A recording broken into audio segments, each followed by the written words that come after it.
275. అది 279 అది. అదేమో బుల్లెట్. అన్నీ నాందారే.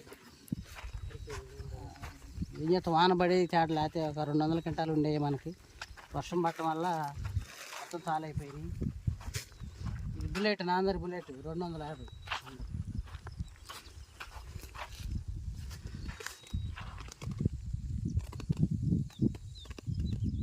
ఇదే బుల్లెట్ తోట. గడ్డి బట్టి వర్షం వల్ల దెబ్బ పడిపోయింది, నీళ్లు అందలేదు. నీళ్ళు పెట్టిన తర్వాత ఆరిపోయింది, అరక లేట్ అయింది, ఈ పరిస్థితి అయింది. 279, 279. ఇంకా తాళేరలేదు.